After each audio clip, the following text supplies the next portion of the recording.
So, if we've got this idea that in Luke's presentation of Jesus, there's this delight, joyful side, but there's also this threat of the whirlwind, the swirly power of the Spirit, this conferral of the very life of God coming through Jesus, and the tumult and turmoil that causes. It's no surprise that when he goes on to the second part of his work, he brings this imagery to bear even more vividly. I'm sure you're familiar with the scene in Acts 2.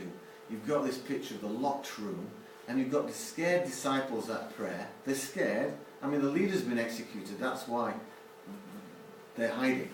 They're with Mary, though, which is always interesting, because again, if you think back to Luke's Gospel, Mary's there when the Jesus thing starts.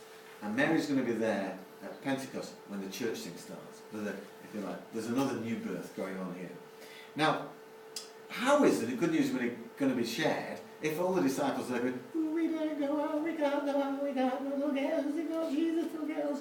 Well, something drastic has to happen, doesn't it?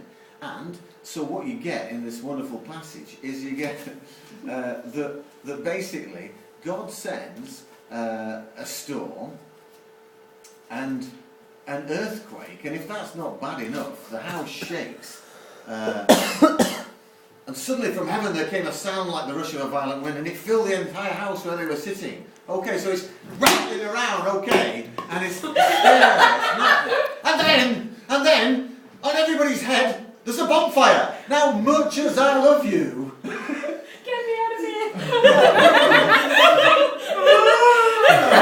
you had a bonfire on your head, I'm on fire! I would leave you. I'd say, bye!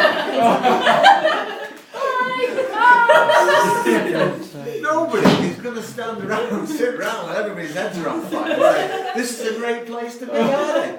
They were out the door before they could remember that they were scared. They forgot they were too scared to be inside, so they had to go outside. The odds were stacked up, outside safer than in. So out they go, and then, in this, now on a more serious note, this notion of strong wind, earthquake, fire, these are all signs, classic Old Testament signs, what's called theophany, manifestation, God manifestation, phoneo, theo, God manifestation. So this idea that when you get those things put together, you think, the biblical reader says, God's around, okay? So you get this wonderful scene then that they go and preach the good news, and people are amazed because they're understanding them in their different ways. And I always feel sorry for anybody in church who's reading this reading, you know, and they set off on their own. Okay, how is it that we hear each of us in our own native language? Parthians, Medes, Elamites, and it goes on like that. You ever feel a bit sorry for the old second reader, etc. And proselytes keeping their Cretans, Arabs, they're all going. And suddenly, they're all saying, oh, we're amazed and perplexed, and saying to them, what does this mean? They could hear the praise of God being spoken in their own language. Now, of course, if we just pause it there for a second, think back to the Tower of Babel, where men tried to construct a tower to reach God. And God went, and confused their languages so that they couldn't work together. And you know, that's kind of a bit like a classic Old Testament story. Why have we got different languages? Well, if we'd not tried to be like God, we would also be there.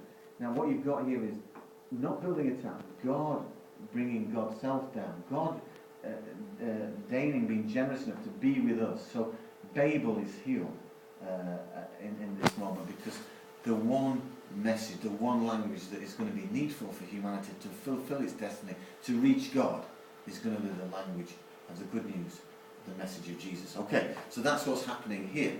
But in a moment, and I say this, that, you know, even if I wasn't a Christian, I just do love the bit of this passage, because if I was inventing a religion, I would not start it with this exchange.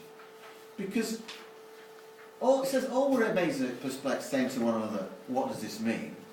But beautifully it says, but others sneered and said, these men are drunk. Alright? Now, so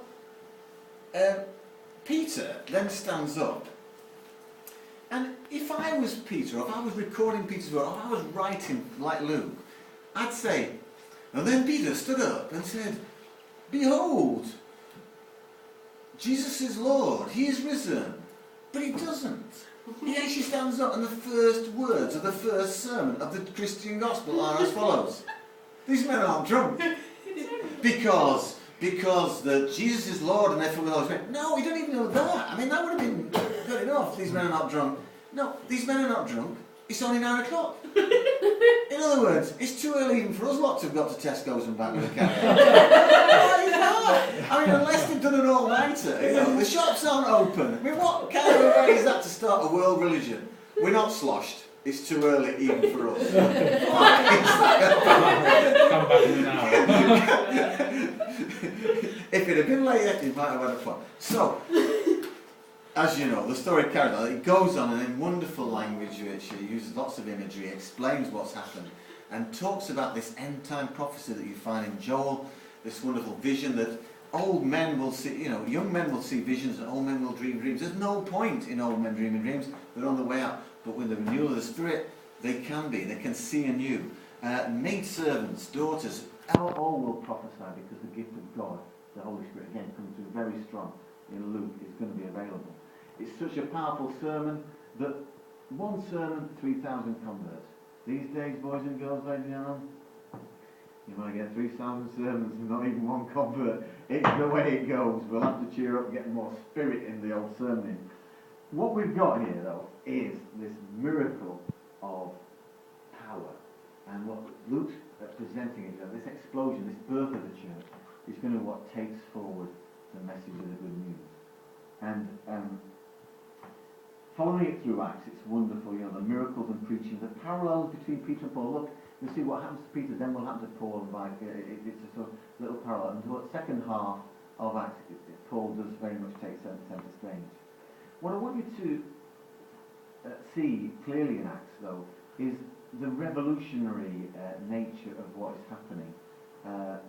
In Acts 10, the whole dietary law of Judaism is turned upside down. It's depicted in this ordered way by Luke, but Peter has a vision that all food is now clean. That's a real shock, for a community and a culture where food identifies who you are. Even lately, the bishops have brought back Fish on Friday. Once upon a time, that so identified Catholics that McDonald's brought out fillet of fish. That was designed for Catholics in North America back in the 50s. They let go of the sign of circumcision because they realised that many people will not want to go through circumcision in order to be a member of this new Jesus movement.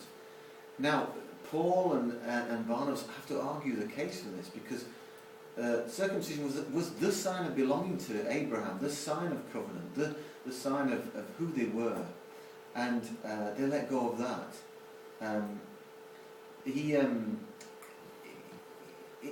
Paul will go on and talk in wonderful ways to try and communicate this new message of God, even to the Greeks and the Areopagus, saying, your unknown God is the God I'm talking to you about, the God of all, the God in whom all live and move and have their being.